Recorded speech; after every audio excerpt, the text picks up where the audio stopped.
Selamat datang di channel Simar Imam. Sembari mendengarkan tinggalkan like dan komentarnya bosku.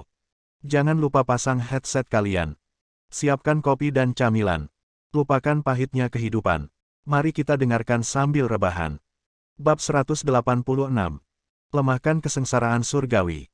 Zhao Yanzi membuka matanya lebar-lebar. Kesengsaraan surgawi adalah kesengsaraan petir, dan bulir bayangan pedang cahaya pemisah cahaya milikku adalah teknik budidaya petir 5 elemen. Aku seharusnya bisa melemahkannya jika aku mencoba yang terbaik. Zhao Yanzi berpikir sebentar dan menggelengkan kepalanya.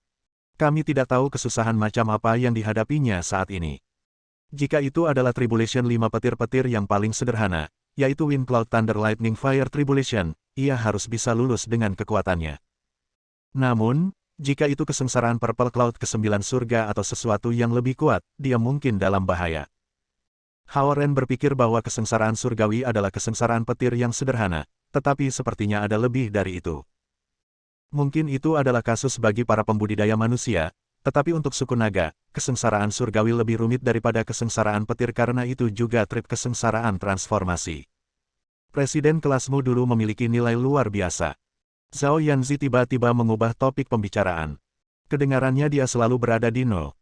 Satu di kelasnya ketika dia belajar di sini, jawab Hao Ren. Zhao Yanzi menunduk pelan dan tiba-tiba berkata, jadi, aku tidak akan kehilangan dia jika aku menjadi siswa nol. Satu di kelasku. Apa yang kamu maksud dengan, kehilangan dia? Tanya Hao Ren. Tidak ada.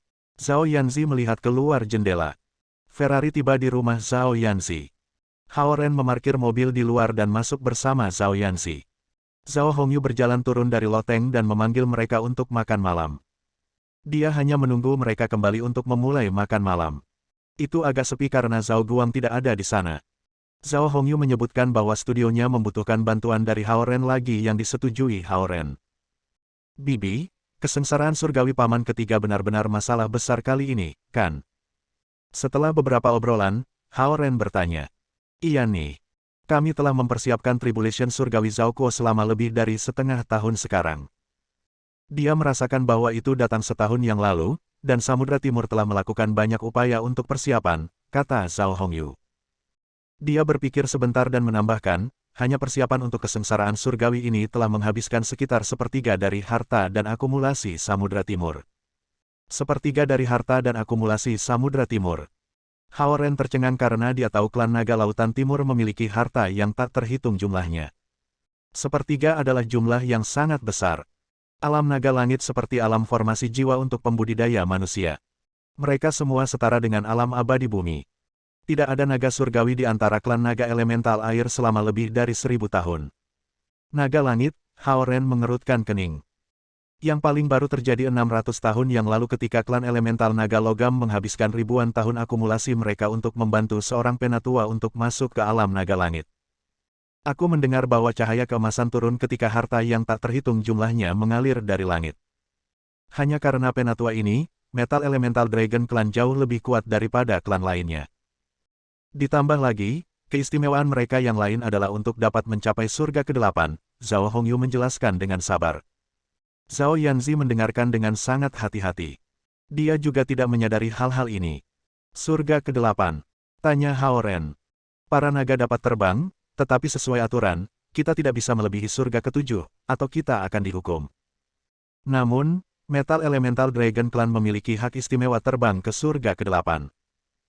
Di atas itu akan menjadi wilayah dewa surgawi, dan surga ke-9 adalah tempat di mana kita tidak pernah bisa masuk, kata Zhao Hongyu. Surga ke-7, surga ke-8, bukankah mereka hanya nama? Apa gunanya naik setinggi itu? Zhao Yanzi bergumam.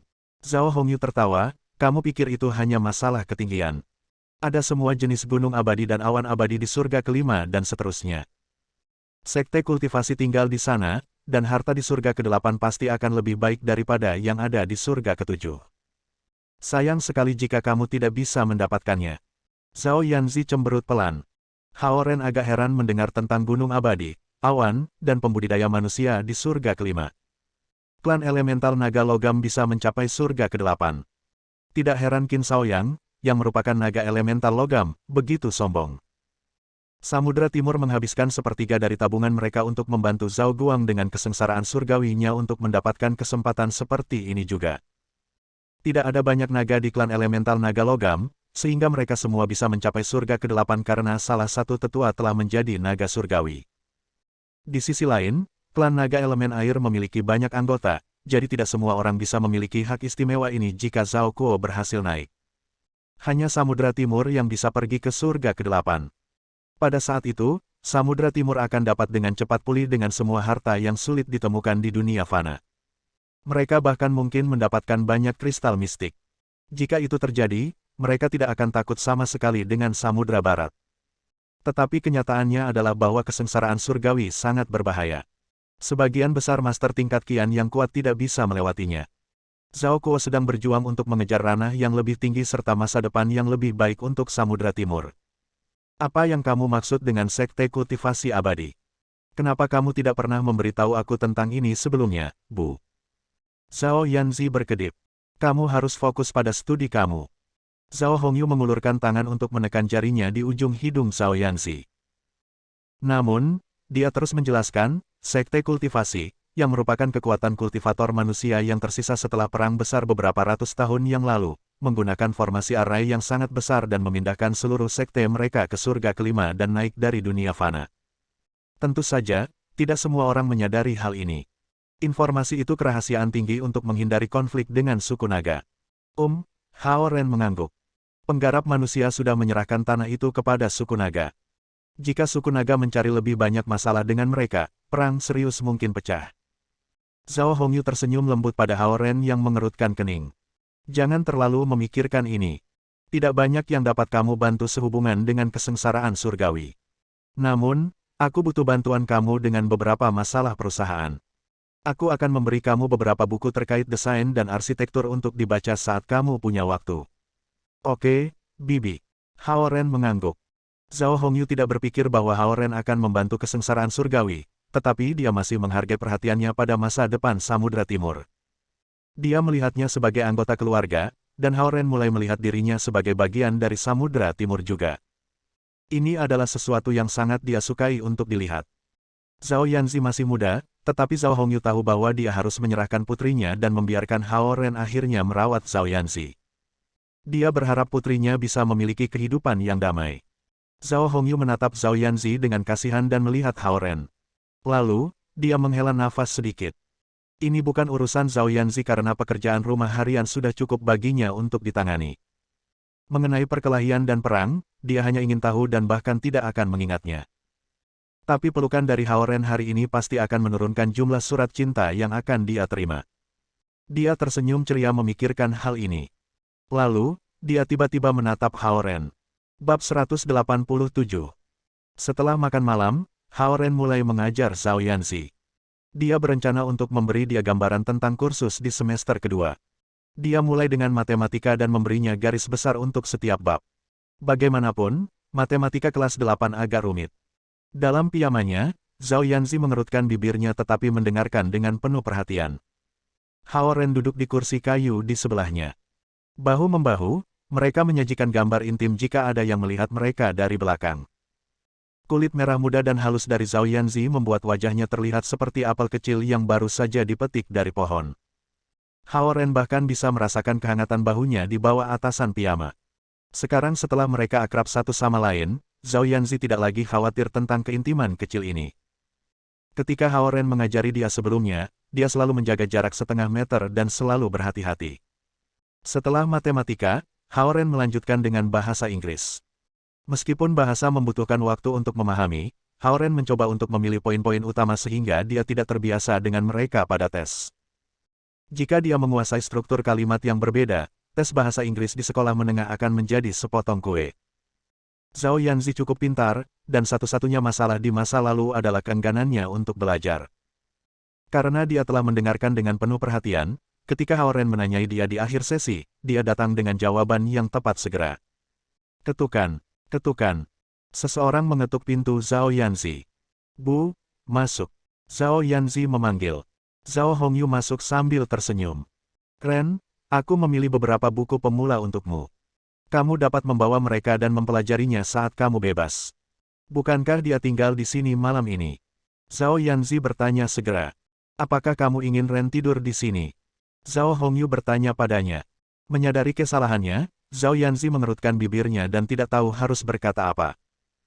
Ren, kamu bisa tidur di sini jika kamu mau. Melihat cibiran Zhao Yanzi, Zhao Hongyu tersenyum lagi dan berkata kepada Hao Ren.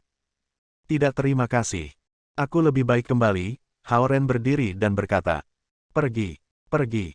Zhao Yanzi mengangkat kepalanya dan berteriak. Zhao Hongyu tersenyum, memberikan tepukan kecil di dahinya. Bibi, aku pergi sekarang. Aku akan datang besok untuk mengajar si. Hao Ren mengambil buku desain arsitektur yang diberikan Zhao Hongyu padanya. Setelah Hao Ren berjalan keluar dari kamar, Zhao Hongyu dengan lembut mencubit pipi Zhao Yanzi. Hari ini, aku mendapat telepon lagi dari kamu, penasihat kelas mengeluh tentangmu. Oh, apa yang dia katakan? Mata Zhao Yanzi melebar. Dia mengatakan bahwa ketika pacarmu datang ke sekolah, kamu memeluknya. Gosip di sekitarnya telah menyebar ke seluruh sekolah. Zhao Hongyu memandangnya. Itu adalah Hao Ren, bukan? Bu, tidak seperti itu. Zhao Yanzi tersipu dan mencoba menjelaskan. Aku tidak ingin mendengarkan. Aku tidak ingin mendengarkan, menyalin Zhao Yanzi. Zhao Hongyu menutupi telinganya dengan tangannya dan berjalan keluar dari kamarnya. Sementara Zhao Yanzi mengamuk di kamarnya, Hao Ren mengendarai Ferrari kembali ke asramanya di East Ocean University. Ketika dia kembali ke asrama, Zhao Jiayi dan yang lainnya bergegas mendekat dan bersikeras bahwa dia harus membeli makanan untuk mereka. Setelah semua, mereka trauma oleh Hao Ren, pemenang dalam kehidupan, yang makan siang dengan saudara Lu di lapangan Hongji dan berkeliling dengan presiden kelas yang indah. Karena semua pertahanannya tidak berguna, Hao Ren mendapatkan lebih dari 10 makan malam dikirim ke asrama, merawat teman-temannya dan orang-orang dari asrama terdekat. Dihibur oleh makanan, mereka menghentikan keluhan mereka. Zhao Jiayi, bagaimana latihan basketnya? Makan sekotak mie goreng, tanya Hao Ren. Aku berlatih setiap hari. Hari ini, aku berlatih sampai jam 9, kata Zhao Jiayi. Zhao Jiayi sekarang telah menjadi salah satu pemain utama di tim bola basket, dan dia akan menjadi kapten tim segera. Teriak Zhou Liren. Dia menepuk lengan Zhao Jiayi dan berkata, kalau begitu, kamu bisa merekrut aku ke tim.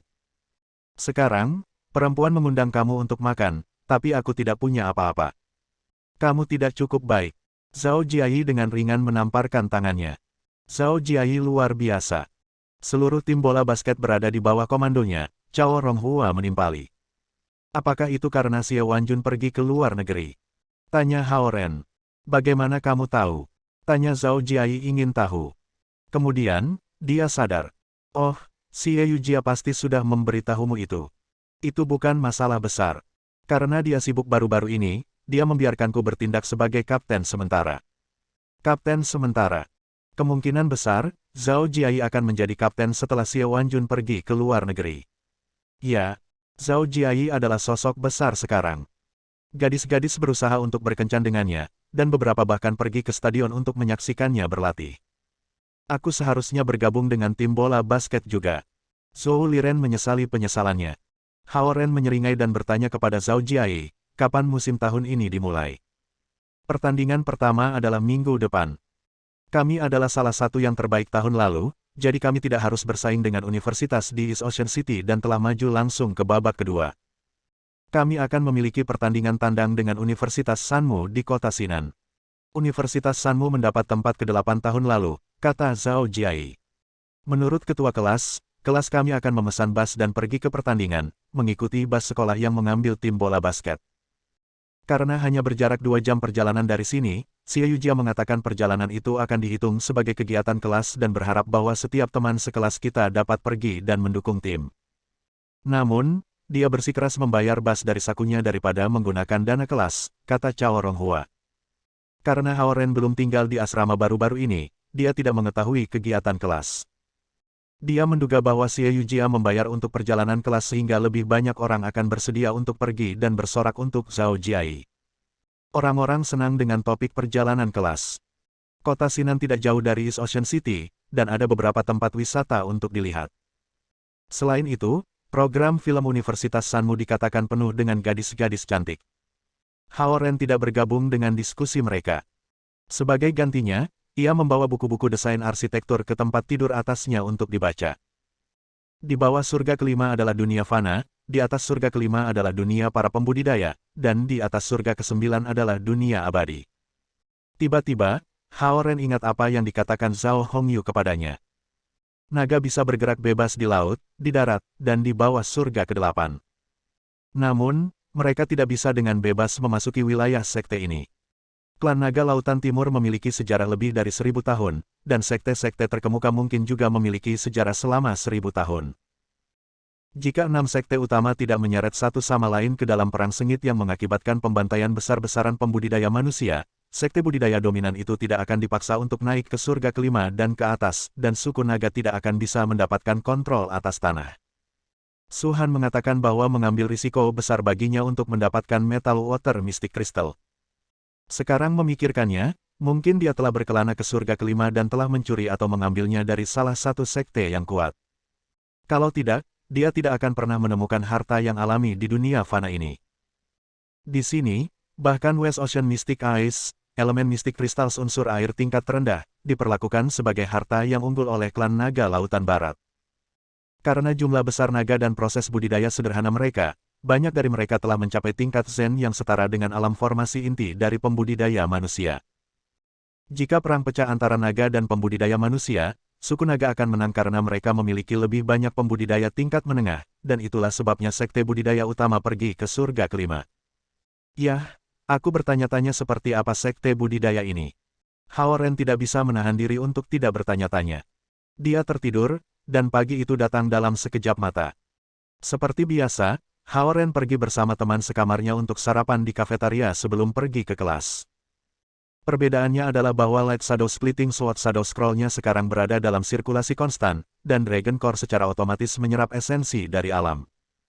Dia mengaktifkan Nature Essence dan menemukan bahwa wanita parubaya yang menjual Yutiao memancarkan cahaya biru pucat.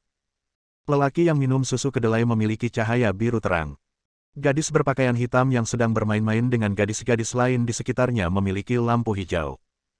Lelaki yang memeriksa ponselnya memiliki cahaya kelabu.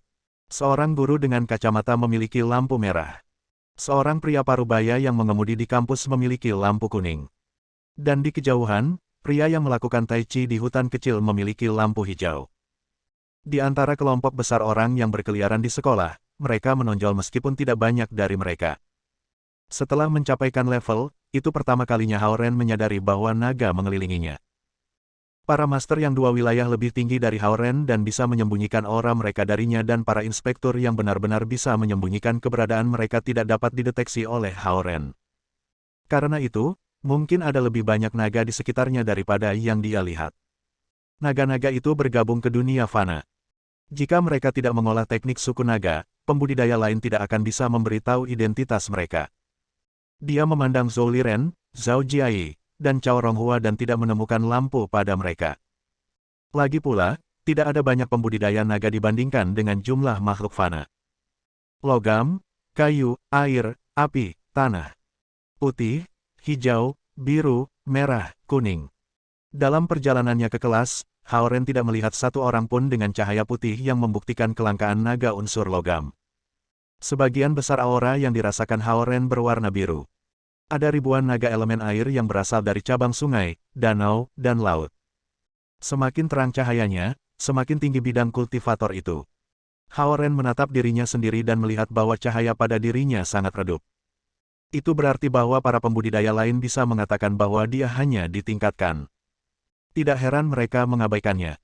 Meskipun Hao Ren telah keluar dari tingkat taman kanak-kanak, dengan menerobos gulir konsentrasi roh, tingkatkan sebenarnya adalah tingkat sekolah dasar. Di lingkaran naga, jika seseorang lebih rendah dari tingkat Zen, dia akan malu untuk menyapa orang lain. Namun, Hao Ren mengolah 5 elemen sekaligus, jadi dia setara dengan 5 pembudidaya tingkatkan. Memasuki ruang kelas, Hao Ren melirik ke sekeliling dan tidak menemukan pembudidaya di sini selain dirinya sendiri. Xie Yujia berjalan dengan tas punggungnya, berbicara dan tertawa dengan Malina. Hao Ren menatapnya dengan cermat dan tidak melihat cahaya padanya. Hei, tahukah kamu bahwa setelah Lu Linlin dan Lu Lili bergabung dengan klub taekwondo kemarin, banyak siswa berkerumun ke klub. Presiden klub taekwondo sangat gembira. Yurong membungkuk dan berkata, Mereka juga bergabung dengan klub berenang, dan 300 siswa bergabung dengan klub setelah mereka. Kata Gu Jiadong, mengutuk. Mereka adalah orang mesum yang hanya ingin melihat Lu Linlin dan Lu Lili dalam pakaian renang. Huang Jianfeng berteriak kesal. Apakah kamu tidak bergabung juga? Yurong berbalik dan memberinya tatapan kotor. Aku harus menurunkan berat badan. Huang Jianfeng menjelaskan dengan lemah. Hao Ren menggosok dahinya, bertanya-tanya apa yang sedang dilakukan gadis-gadis itu. Tidak diragukan lagi, klub yang mereka ikuti akan meredupkan pesona klub Huang Suji. Gongzi, suara renyah datang dari pintu. Lu Linlin dan Lu Lili memasuki ruang kelas bersama-sama. Mereka mengenakan blus dan jeans bunga lengan panjang yang tipis dan ringan yang menonjolkan kaki panjang mereka yang ramping. Satu-satunya perbedaan di antara mereka adalah satu memiliki ekor kuda dan yang lainnya memiliki kuncir. Penampilan mereka membuat para pria terpesona. Apa yang kamu lakukan di sini? Tanya Hao Ren. Kami di sini untuk menemanimu selama kelas. Mereka tersenyum. Bab 188. Gedebuk. Xie Yujia yang duduk di barisan depan tiba-tiba meletakkan bolpoinnya dan berdiri. Dia berbalik dan berjalan ke belakang, menatap Lu Linlin dan Lu Lili dengan dingin. Merasakan sesuatu yang tidak beres, orang-orang yang berkerumun di barisan belakang berserakan. Maaf, tapi ini hanya kelas untuk kelas 2, dan kelas akan segera dimulai. Silakan pergi sekarang, kata Xie Yujia dengan tegas saat dia berjalan. Lu Lili menatapnya dan mundur 2 langkah, tetapi Lu Linlin mengambil 1 langkah ke depan. Kedengarannya aneh. Kami hanya ingin duduk di kelas kamu. Itu mengganggumu. Mereka saling melotot, dan percikan terbang di antara mata mereka.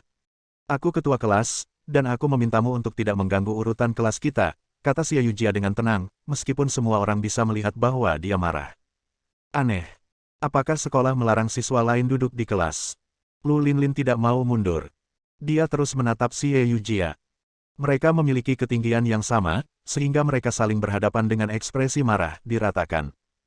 Konfrontasi ini hanya berlangsung beberapa detik, dan mereka semua tenang untuk menonton bagaimana drama akan terungkap. Namun, Hao Ren tidak bisa membiarkannya berlanjut. Dia segera berdiri dan memisahkan mereka. Baik, hentikan. Gongzi, lihat wanita itu. Dia sangat jahat, Lu Linlin menoleh padanya dan mengeluh. Xie Yujia mengertakkan gigi dan sedikit gemetar karena marah. Hentikan. Kalian harus pergi. Jika kamu ingin menemani aku, silakan datang ketika kami berada di kelas besar. Ketika beberapa kelas hadir, merasakan kemarahan Xie Yujia, Hao Ren berkata kepada Lu Linlin dan Lu Lili. Kami tidak mengganggunya. Mengapa dia datang dan mengurus bisnis kamu? Lu Linlin keras kepala, bertekad untuk bertarung dengan Xie Yujia. Lu Linlin. Lu Lili. Xie Yujia tidak bisa menahan amarahnya lagi. Jangan berpikir bahwa kamu dapat melakukan apapun yang kamu inginkan hanya karena kamu adalah cucu perempuan kepala sekolah. Xie Yujia menoleh ke Hao Ren, tetapi sebelum dia bisa membuka mulutnya, Lu Linlin berkata, "Oh, aku mengerti. Kamu juga menyukai Gongzi, bukan?" Wajah Xie Yujia jatuh, sepertinya dia akan kehilangan kesabaran. Linlin. Lili. Nada suara Hao Ren terdengar keras. Kembali. Li Linlin tampak kaku, dan Lu Lili menariknya dengan ringan. Kakak, lepaskan saja. Xie Yujia berdiri di sana dan memandang mereka. Orang-orang membeku ketakutan, dan tidak ada yang berani mengucapkan sepatah kata pun. Di masa lalu, Xie Yujia selalu tenang dan tidak pernah marah. Namun, Lu Linlin dan Lu Lili tampaknya telah memicu sesuatu di dalam dirinya. Lu Linlin menarik Lu Lili keluar dari ruang kelas. Sebelum dia pergi, dia menatap Xie Yujia. Xie Yujia tidak mundur. Dia menyipitkan matanya dan balas menatap. Orang-orang senang karena mereka belum pernah melihat dua wanita cantik memperebutkan seorang pria. Ding, bel kelas berbunyi. Melirik Hao Ren, Xie Yujia berkata kepadanya, Hao Ren, tolong lakukan sendiri. Petik 2. Kemudian, dia berbalik dan berjalan ke kursinya di barisan depan. Dengan kemeja putih dan celana lurusnya, Xie Yujia melangkah pergi. Kamu sudah selesai. Selesai. Zhou Liren mencondongkan tubuh ke Hao Ren dan melongo karena kemalangan Hao Ren. Orang-orang lain juga bersemangat. Bagaimanapun, itu adalah topik yang cukup. Xie Yujia, saudara perempuan dari tokoh utama Xie Wanjun, memiliki bentrokan dengan cucu Lu Qing selama kelas mereka. Ketika kelas berakhir, Xie Yujia, masih marah, mengemasi tasnya dan meninggalkan ruang kelas tanpa sepatah kata pun. Malina segera mengikutinya, mungkin berusaha menghiburnya. Hao Ren berpikir untuk mengiriminya pesan teks atau memanggilnya tetapi ternyata keduanya tidak memadai. Dalam beberapa hari berikutnya, suasana antara Hao Ren dan Xie Yujia canggung, bahkan lebih canggung daripada ketika Zhao Jiayi mengatakan kepadanya bahwa Hao Ren menyukainya beberapa waktu yang lalu. Bahkan gadis-gadis di kelas mulai melirik Hao Ren dengan tidak ramah. Hao Ren terus mengajar Zhao Yanzi setiap malam dan mengolah Light Shadow membelah gulir bayangan. Sepertinya tidak ada yang berubah. Kemajuan kultivasinya nol. Ini adalah simpul di hatiku. Hao Ren tidak bisa tidur di malam hari dan mendapati bahwa dia sangat peduli pada Xie Yujia. Jumat datang, dan hubungan dingin antara Hao Ren dan Xie Yujia tidak memiliki tanda-tanda mencair. Dia menolak untuk mengembalikan pesan teksnya atau menjawab panggilan teleponnya, dan dia mengabaikannya ketika dia berjalan mencoba untuk berbicara dengannya. Hao Ren memiliki rasa kekeras kepalaan Xie Yujia. Ketika kelas terakhir berakhir, Xie Yujia mengambil barang-barangnya dan berjalan keluar dari ruang kelas. Malina berjalan ke sisi Hao Ren dan menusuk dahinya dengan jarinya.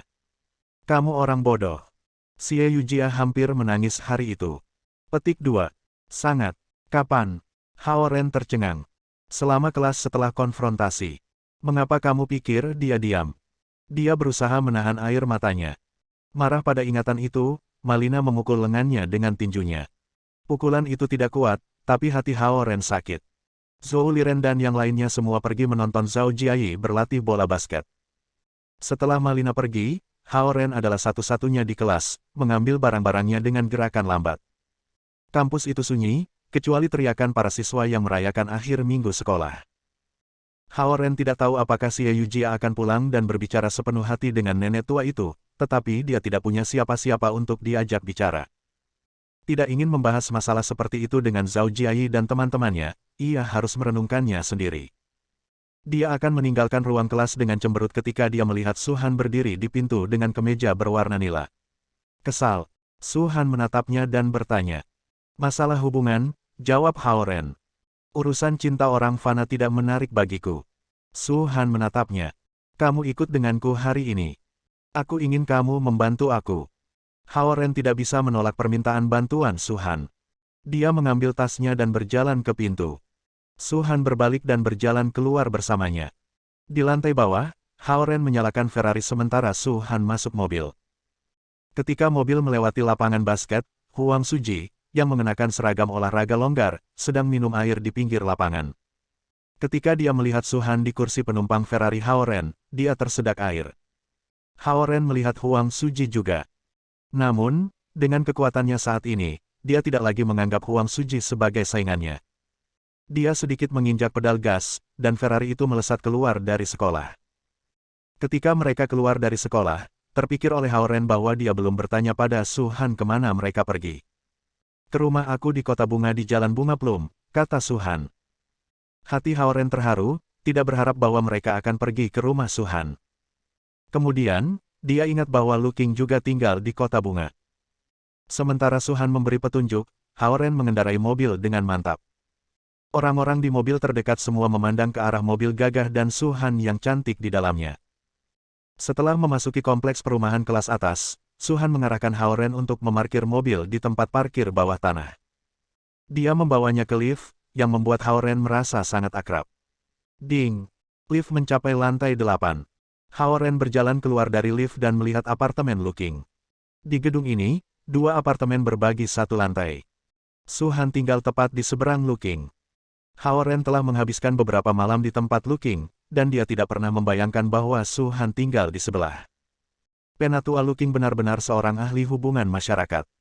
Dia tidak hanya mengatur agar Lu Linlin dan Lu Lili tinggal di tempatnya untuk menarik mereka, tetapi juga menjadikan Su Han, seorang inspektur, menjadi dosen di sekolahnya.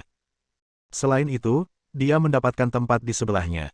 Dia melakukan semua yang dia bisa untuk berteman untuk kepentingan Samudra Timur. Membuka kunci pintu, Su Han berganti ke sandal dalam ruangannya sebelum berjalan ke apartemen. Lantai kayu halus itu tidak bernoda, dan itu mencerminkan pergelangan kaki Su Han yang putih dan halus. Fasilitas di apartemen itu mewah, termasuk TV layar datar berukuran super dan lampu gantung besar. Di sebelah ruang tamu adalah ruang budidaya Su Han yang terhubung ke balkon. "Bantuan apa yang kamu ingin aku lakukan?" tanya Hao Ren. Dia membayangkan bahwa itu pasti tugas yang rumit yang bahkan tidak bisa ditangani oleh seorang inspektur. Su Han menyerahkan secangkir teh padanya sebelum menunjuk ke atas. Bola lampu terbakar. Bisakah kamu mengganti bohlam untuk aku? Hao Ren hampir memuntahkan seteguk teh yang baru saja diambilnya. Aku tidak ingin manusia di sini, dan Lu Qing juga tidak tahu bagaimana melakukannya. Jadi, aku resor kepada kamu, Su Han menjelaskan dengan ringan. Hao Ren mengeringkan sudut mulutnya dan meletakkan secangkir teh yang telah diminumnya. Dia berjalan ke pintu dan menemukan saklar sebelum menekannya. Dia meletakkan bangku di bawah lampu gantung dan berdiri di atasnya sebelum membuka bohlam yang rusak dan menggantinya dengan yang baru. Orang tuanya biasanya tidak di rumah, dan neneknya biasa membiarkan dia melakukan pekerjaan serabutan ini. Jadi, Hao Ren tidak asing dengan ini. Setelah Hao Ren mengganti bohlam dan mendorong saklar, bohlam baru berkedip 2 kali dan menyala. Melompat turun dari bangku, ia bertanya, ada lagi yang bisa aku lakukan untuk kamu? Wastafel dapur tersumbat. Kamu dapat membantu aku membuka pemblokiran, jawab Su Han. Dia, cukup menuntut, pikir Hao Ren dan menghela nafas sebelum pergi ke dapur. Dia menyalakan air dan menemukan bahwa drainase tersumbat. Dia membungkuk dan mengeluarkan tabung sebelum membersihkan barang-barang kotor darinya. Sementara dia mencuci barang-barang kotor dari tangannya, dia melihat kembali padanya dan bertanya, ada lagi. Rak pengering di balkon longgar. Bisakah kamu memperbaikinya? Tanya Su Han. Menghela nafas sedikit, Hao Ren berjalan melalui kamar tidur Su Han yang luas dan sampai ke balkon penghubung untuk memeriksa rak pengering. Melihat beberapa sekrup di rak longgar, dia meminta alat itu dan mengencangkan sekrup. Ada lagi. Hao Ren bertanya dengan putus asa. Su Han jelas seperti orang idiot dalam kehidupan biasa meskipun bakatnya dalam berkultivasi. Itu saja. Aku akan memasakkan makan malam untuk kita, kata Su Han. Melihat wanita yang luar biasa cantik ini, Hao Ren segera menggelengkan kepalanya dan berkata, tidak, terima kasih. Siapa yang berani makan malam yang dimasak oleh seseorang yang bahkan tidak bisa menangani pekerjaan kecil ini dalam kehidupan sehari-harinya? Pikirnya. Ini adalah makan malam kami. Su Han mengeluarkan 2 bungkus mie instan dari kulkas dan melemparkan satu di Hao Ren. Omong-omong, apakah kamu ingin bergabung dengan sistem inspektur kami? Su Han bertanya tiba-tiba. Bab 189. Inspektur. Hao Ren membeku. Dalam sistem inspektur, kami memiliki inspektur resmi dan inspektur pembantu. Setiap inspektur resmi dapat memiliki 1 inspektur pembantu, Su Han melanjutkan. Sementara dia berbicara, dia merobek paket mie instan, meletakkan semua barang ke dalam mangkuk, dan menuangkan air panas ke dalamnya. Hao Ren duduk dan membuka paket mie instan. Sepertinya Su Han tidak membawanya ke sini hanya memperbaiki barang-barang untuknya. Dia juga ingin membicarakan tawaran ini. Apa itu inspektur pembantu? Tanya Hao Ren. Su Han menuangkan air panas ke mangkuk Hao Ren dan menjelaskan, para inspektur yang membantu tidak harus bergabung dengan kuil Dewa Naga. Inspektur resmi dapat memilih asisten mereka sendiri dan melapor ke kantor pusat. Singkatnya, mereka adalah pembantu tidak resmi. Hao Ren tidak tahu bahwa inspektur dapat memiliki asisten mereka sendiri. Dalam benaknya, inspektur semua beroperasi secara independen. Kebanyakan inspektur tidak merekrut asisten. Lagi pula, para inspektur telah melewati beberapa tes di kuil Dewa Naga dan setidaknya telah mencapai level Kun. Mereka tidak membutuhkan bantuan apapun. Sebaliknya, asisten mungkin menjadi beban mereka. Su Han meletakkan selimut di mangkuk sementara dia menjelaskan. Hao Ren mengangguk, berpikir bahwa jika dia adalah seorang master tingkat Kun, dia tidak akan menginginkan seorang kultivator tingkat Zen yang rendah untuk membantunya. Namun, dari apa yang dikatakan Su Han kepadanya, sepertinya dia ingin dia menjadi bebannya. Hubungan antara inspektur pembantu dan inspektur resmi adalah hubungan bawahan dan atasan. Jika kamu menjadi inspektur pembantu aku, kamu akan menjadi bagian dari kuil Dewa Naga, dan siapapun yang ingin menyerang kamu harus mempertimbangkan potensi serangan balik dari kuil Dewa Naga. Su Han menatap Hao Ren dan berkata perlahan. Singkatnya, kamu ingin melindungi aku dengan memberikan aku identitas ini, kan? Tanya Hao Ren langsung. Aku tidak harus memberimu perlindungan khusus. Dengan identitas ini, kamu secara otomatis mendapatkan perlindungan, Su Han menjelaskan. Mengapa kamu melakukan itu? Hao Ren terus bertanya. Kamu terlihat baik bagiku, jawab Su Han. Hao Ren mengangguk dan berpikir sejenak sebelum bertanya, apakah ini ada hubungannya dengan kesengsaraan surgawi paman ketiga Xiao Yanxi? Dengan kekuatan Zhao Kuo, dia memiliki peluang 60% untuk melewati kesengsaraan surgawi, yang merupakan rasio keberhasilan tinggi itu sendiri. Dikombinasikan dengan persiapan yang cermat yang dilakukan oleh Samudra Timur, ia seharusnya memiliki kesempatan yang lebih baik daripada semua tuan yang mencoba melewati kesengsaraan surgawi dalam beberapa ratus tahun terakhir. Namun, sebagai seorang inspektur, aku harus siap jika Zhao Kuo gagal. Dia mengangkat penutup mangkuknya dan mengambil sepasang sumpit. Aroma mie instan melayang. Perut Hao Ren menggerutu, dan dia juga mengangkat penutup dari mangkuknya dengan tergesa-gesa. Jika Zhao Kuo gagal melewati kesengsaraan surgawi, Samudera Barat akan mengambil kesempatan untuk menyerang wilayah Samudera Timur. Jika kedua belah pihak terlibat dalam pertempuran sengit, Hao Ren, seorang pembudidaya tingkat rendah, akan dengan mudah dibunuh karena tidak ada yang peduli apakah dia adalah Fuma atau tidak. Inilah yang dikhawatirkan Su Han. Itulah sebabnya dia memperhatikan situasi dengan cermat dan ingin memberi Hao Ren gelar Inspektur Pembantu. Hao Ren mengerti motif Su Han. Dia terlihat dingin tetapi cukup baik untuknya. Untuk Su Han, menjadikan Hao Ren sebagai inspektur pembantunya tidak mengeluarkan biaya apapun. Meskipun dia tidak memiliki harapan tinggi untuk masa depan kultivasinya, dia cukup berguna baginya, seperti mengganti bola lampu. Jika kamu menginginkan posisi itu, kami akan menandatangani kontrak. Aku akan mengajari kamu dalam hal kultivasi secara berkala, dan kamu tidak perlu melakukan sesuatu yang istimewa untuk aku. Kamu hanya perlu berpatroli dengan aku ketika diperlukan, kata Su Han, memakan mie-nya. Dia sangat cantik, dan entah bagaimana menjadi kenikmatan menontonnya makan mie instan murah. Baik. Aku setuju untuk menjadi inspektur pembantu kamu, kata Hao Ren. Bagus. Su Han mengangguk dan mengeluarkan selembar kertas pucat dari sakunya.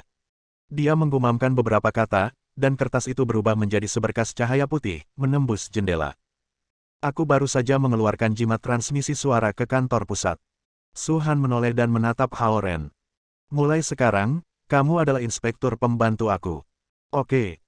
Hao Ren mengangguk, tahu bahwa yang disebut inspektur pembantu hanyalah bantuan sementara untuk Su Han, bukan inspektur yang sebenarnya dalam sistem. Setelah mie instan, Su Han membawa Hao Ren ke ruang kultivasinya untuk mengajarinya cara menggunakan bola energi. Untuk membangun bola energi, seseorang harus membentuk layar dengan Nature Essence menggunakan Spirit Concentration Scroll. Karena orang-orang di bawah tingkat kan tidak bisa melihat melalui esensi, mereka juga tidak bisa melihat melalui bidang energi, apalagi pertempuran potensial di dalam. Di bawah instruksi Su Han, Hao Ren mencoba beberapa kali sebelum akhirnya melepaskan lapisan esensi dari tubuhnya dan membentuk bola energi padat. Itu adalah kemampuan penting dari semua pembudidaya. Mulai sekarang, tidak peduli siapa lawannya, dia tidak bisa bertarung di depan manusia. Dia juga belajar bahwa bola merah berarti pertarungan praktik sedangkan bola putih mewakili pertempuran kematian. Setelah dia menguasai cara membuat bola energi, Hao Ren duduk untuk berkultivasi. Su Han tidak menyuruhnya pergi, dan itu berarti dia membiarkannya tinggal. Bagaimanapun, bahkan jika Hao Ren menyembunyikan niat buruk terhadapnya, dia tidak akan cocok untuk Su Han, seorang master tingkat Qian. Mereka duduk saling berhadapan. Asap ungu di tungku dupa melayang lembut di bawah lampu lembut di ruangan itu. Swoosh! Hao Ren punya perasaan ventilasi di tubuhnya. Di Dragon Core, pembukaan ketiga tidak dikunci. Swoosh! Swoosh! Seperti gelembung, dua celah lainnya muncul di Dragon Core. Hao Ren sangat terkejut. Dia tidak membuat kemajuan baru-baru ini dengan kultivasinya, tetapi dia baru saja membuka 3 lubang sekaligus. Swoosh! Swoosh! Sebelum dia bisa menikmati momen ini, 2 bukaan lainnya dibuka di Dragon Core. 2 tambah 3 tambah 2. Dia telah membuka 7 lubang sekarang, dan 5 di antaranya terjadi secara berurutan. Perasaan itu begitu indah sehingga Hao Ren tidak berani bergerak. Dia duduk diam, berharap lebih banyak bukaan akan dibuka. Swoosh! Swoosh! Hao Ren berharap untuk mendengar lebih banyak suara seperti itu. Namun, Dragon Core terdiam. Itu hanya menyerap esensi dari alam dengan kecepatan tinggi. Hao Ren membuka matanya dan melihat Su Han duduk bersila di seberangnya. Posturnya begitu hening sehingga dia tampak seperti patung batu yang elegan. Dia mengamatinya dengan cermat dan menemukan kecantikannya tanpa cacat. Kulitnya seperti batu giok yang dipoles, dan fitur wajahnya sangat indah sehingga tampak seperti gambar yang sempurna. Lekuk tubuhnya yang indah begitu indah sehingga membuatnya tampak seperti karya agung seorang seniman hebat. Tidak heran Qin Shaoyang yang sangat arogan telah jatuh hati padanya, pikir Hao Ren pada dirinya sendiri. Dia menoleh untuk memeriksa waktu dan mendapati bahwa itu sudah jam 6 pagi. Mereka menghabiskan sepanjang malam berkultivasi. Su Han membuka matanya perlahan. Mari kita bertarung latihan. Jika energi pedangmu bisa menyentuhku, kau menang. Petik 2. Bab 190. Apa yang aku dapatkan jika aku menang? Hao Ren segera bertanya padanya. Su Han membeku. Dia bermaksud untuk meningkatkan pengalaman pertempurannya dengan latihan ini dan tidak memikirkan hadiahnya. Kamu tidak mungkin menang melawan aku, kata Su Han ringan. Oke. Hao Ren berdiri, ingin mengambil kesempatan untuk menguji kekuatannya setelah membuka 7 lubang. Dengan keras, ia merilis Nature Essence dan membangun bola energi merah. Dibandingkan dengan keadaan ketika dia hanya membuka 2 bukaan, dia merasakan peningkatan nyata pada esensi 5 unsur di tubuhnya. Inti naga seperti mesin dan reservoir untuk Nature Essence. Setiap kali dia membuka 1 lubang, daya serap dan volume reservoir akan meningkat. 2 energi pedang abu-abu muncul di telapak tangan Hao Ren, dan Su Han memanggil pedang giok putih ke tangannya sambil menatap Hao Ren. Mari kita mulai. Hao Ren melemparkan energi pedang abu-abu ke Su Han. Energi pedang Hundun adalah kombinasi dari 5 elemen atau lightning power sebagaimana Lu Linlin dan Lu Lili menyebutnya. Su Han melangkah ke samping sebelum menghancurkan energi pedang Hundun dengan ujung pedangnya. Tepuk. Tepuk, seperti sambaran petir, energi pedang Hundun berderak saat bersentuhan dengan ujung pedang giok putih. Gelombang petir yang lemah melintas di sepanjang pedang, membasahi jari-jari Su Han sedikit. Sebelum Su Han bisa melakukan penyesuaian, Hao Ren membuang energi pedang Hundun kedua, dan Su Han memblokirnya dengan tubuh pedangnya. Dengan serangkaian suara berderak lainnya, energi pedang Hundun meledak, dan Su Han merasakan sensasi mati rasa di telapak tangannya. Energi pedang Hundun bisa menghancurkan kelima elemen. Pedang Su Han dibuat dengan Tianluo Godly Jade dari tempat yang sangat dingin, dan itu adalah bahan yang sangat berharga. Kalau tidak, Su Han tidak akan menjadikannya Natal Dharma harta karun. Namun, energi pedang Hundun Hao Ren bahkan dapat mematahkan kekuatan khusus dari pedang gioknya sementara petir melakukan perjalanan di sepanjang Tianluo Godly Jade yang dapat menangkis semua energi jahat dan semua elemen. Su Han sedikit terkejut. Jika Hao Ren lebih kuat dari tingkat Kan, dia akan dikalahkan. Jika Hao Ren berada di level Kun, dia akan terpaksa melepaskan pedangnya di babak pertama. Namun, hanya itu yang bisa dilakukan Ren. Di masa lalu, dia hanya bisa membuang 1 energi pedang Hundun. Sekarang dengan 7 bukaan yang tidak dikunci, paling banyak ia bisa membuang 2. Setelah itu, dia berubah menjadi energi pedang 5 unsur biasa. Swoosh! Dia membuang energi pedang putih. Putih mewakili elemen logam, dan Su Han mengolah esensi logam. Pedangnya melengkung dengan anggun di udara, dan bahan pedang yang spesial mengubah energi pedang putih menjadi tidak ada. Hao Ren menggerakkan pergelangan tangannya dan mendorong telapak tangannya ke depan, melepaskan begitu banyak energi pedang sehingga terlihat tak berujung. Kekuatan energi pedang lemah, tapi dia akan menang jika salah satu dari mereka menyentuh Su Han. Dia menarik 1 utas esensi dari setiap elemen ke masing-masing energi pedangnya. Jika nilai total dari setiap esensi unsur dalam tubuh Hao Ren adalah 10, maka nilai dari setiap energi pedang yang dilepaskannya adalah 1. Su Han bermaksud menguji Hao Ren dan memberinya pengalaman pertempuran, tetapi dia terkejut melihat bahwa itu dia menjadi lebih kuat dengan setiap serangan. Pada awalnya, ia melepaskan 1 energi pedang pada 1 waktu dengan hanya 1 jari. Kemudian, dia bisa melepaskan 2 dengan 2 jari. Sekarang, dia bisa melepaskan energi pedang dengan 10 jari pada saat yang sama. Setiap serangan mengandung 10 energi pedang. Hao Ren tidak peduli tentang esensi unsur mana yang dia lepaskan, jadi serangan itu adalah campuran dari kelima warna. Putih, hijau, biru, merah, dan kuning. Jika orang-orang menonton, mereka akan melihat sekelompok energi pedang menari yang memusingkan. Di bawah serangannya yang sengit, rasanya seperti Su Han terpaksa fokus untuk membela diri dan tidak bisa mengampuni kekuatan apapun untuk meluncurkan serangan. Sebelum gelombang pertama dari 10 energi pedang bisa menghubunginya, Hao Ren melepaskan 10 energi pedang lainnya. Su Han bisa saja memblokir energi pedang ini dengan 1 perisai esensi pertahanan, tetapi itu bukan praktik yang baik untuk mereka berdua. Saat dia memblokir 10 energi pedang dengan pedangnya, 10 lainnya ada di udara sementara 10 lainnya dilepaskan dari jari-jari Hao Ren. Su Han menghadapi 30 energi pedang sekaligus. Dia bukan pejuang yang berpengalaman. Karena itu, dia terlihat tenang, tetapi gerakannya menjadi panik. Mendesis. Akhirnya, energi pedang menembus pertahanannya dan menembak ke arah tubuhnya. Su Han mencoba menghindar, tetapi itu menembus pakaiannya. Pada pandangan ini, Hao Ren segera berhenti melepaskan lebih banyak energi pedang. Lengan Su Han terpotong, dan kulit putihnya terungkap. Suara mendesing. Hao Ren menarik bola energi merah, menandakan akhir latihan. Su Han menoleh untuk melihat luka di kainnya. Dia menarik pedangnya dan menarik lengan baju itu. "Bagaimana, Su Han?" tanya Hao Ren dengan tulus. "Kamu baik-baik saja," kata Su Han ringan. Meskipun dia dikalahkan, dia harus mempertahankan martabat seorang tuan. Hao Ren tersenyum malu. Dia tidak berpikir bahwa serangan acaknya dapat menembus pertahanan Su Han. Dia pikir Su Han membiarkannya menang untuk membuatnya merasa baik. Ini, dia menatapnya. "Aku akan membelikanmu blus baru." "Tidak."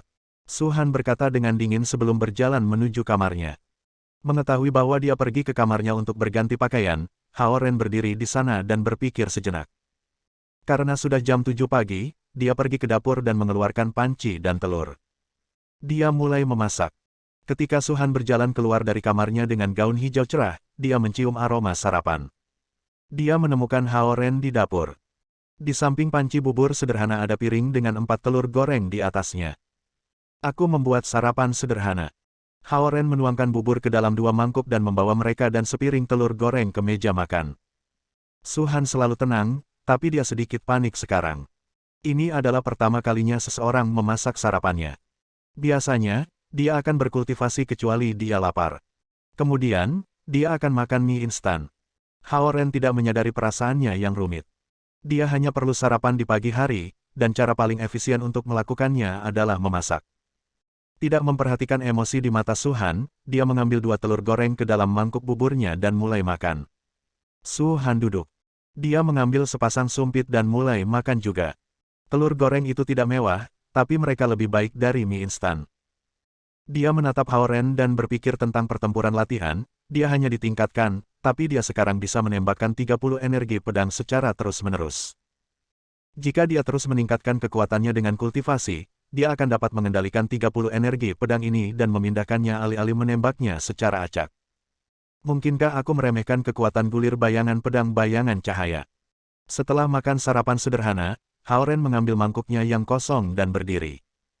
"Jika kamu tidak memiliki hal lain untuk aku lakukan di sini, aku akan pulang sekarang." Su Han mengangguk. Hao Ren mencuci mangkuk di wastafel. Kemudian, dia berjalan keluar dari dapur dan menuju ke pintu. Ahem. Melihat punggungnya, Su Han batuk tiba-tiba sebelum berkata, jika kamu mau, kamu bisa berkultivasi di tempatku selama beberapa hari." Petik 2. "Terima kasih, tapi lebih baik aku pergi supaya kamu bisa berkultivasi tanpa gangguan," kata Hao Ren sambil memakai sepatunya di pintu.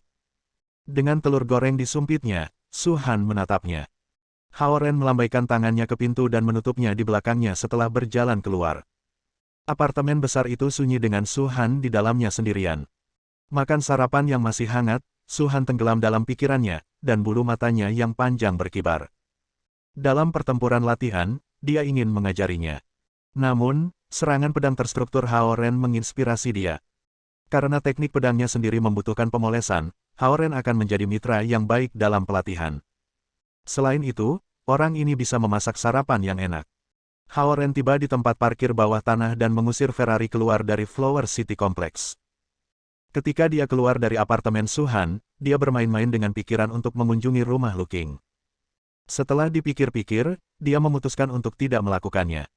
Dia memanggil Zhao Yanzi, tetapi dia tidak menjawab. Kemudian dia memanggil Zhao Hongyu, tetapi hasilnya sama. Khawatir, ia memanggil Lu Qing dan diberitahu bahwa Zhao Yanzi dan keluarganya telah pergi ke Istana Naga untuk memeriksa altar. Dari Lu Qing, Hao Ren juga tahu bahwa Lu Linlin dan Lu Lili pergi berbelanja. Dia memberi selamat pada dirinya sendiri atas keputusan untuk tidak mengunjungi rumah Lu Qing. Kalau tidak, dia akan diseret oleh gadis-gadis untuk pergi berbelanja. Dia mengemudikan mobil ke garasi rumahnya di tepi laut. Dia tidak berencana untuk mengendarainya di masa mendatang. Terlalu mencolok untuk mengemudikannya di sekolah. Rumah itu sunyi dan sepi karena nenek tidak ada sementara Paman Wang juga telah kembali ke rumahnya. Setelah membersihkan rumah, dia melirik langit yang berawan sebelum duduk bersila di depan jendela dan mulai berkultivasi. Dalam suara gelombang laut yang bergelombang, Hao Ren merasa seperti telah kembali ke masa kecilnya, dan sosok Xie Yujia melintas di benaknya. Itu adalah gadis kecil dengan mata bundar besar, dan tangan dan kakinya kotor dengan lumpur. Hao Ren membuka matanya dan melirik ponsel di sampingnya. Setelah mempertimbangkan beberapa saat, ia mengambilnya dan memutar nomor Xie Yujia. Saat itu sekitar jam 9 pagi, tapi dia yakin Xie Yujia sudah bangun. Setelah 2 dering, panggilan tersambung.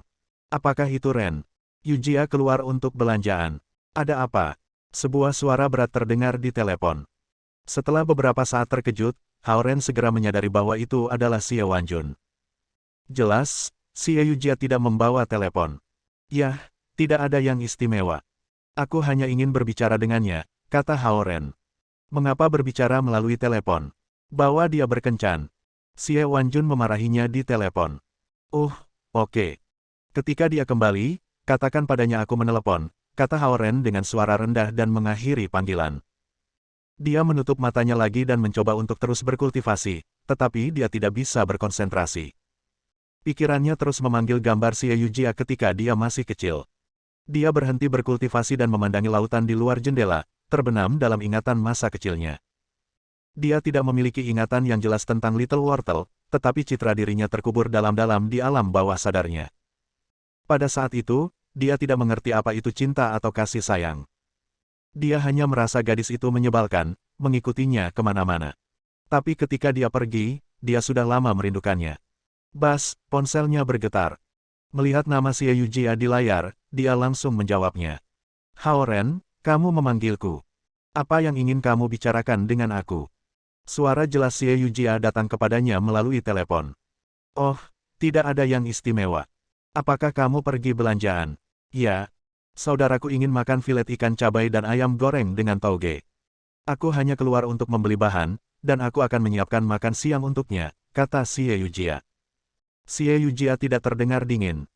Sebagai gantinya, dia mengatakan kepadanya detail kecil. Itu berarti dia tidak lagi marah padanya. Memegang telepon di tangannya, Hao Ren tidak tahu bagaimana melanjutkan. Xie Yujia ragu-ragu selama beberapa detik sebelum bertanya, Hao Ren, apakah kamu percaya hal-hal seperti kultivasi? Bersambung. Nantikan bab selanjutnya bosku.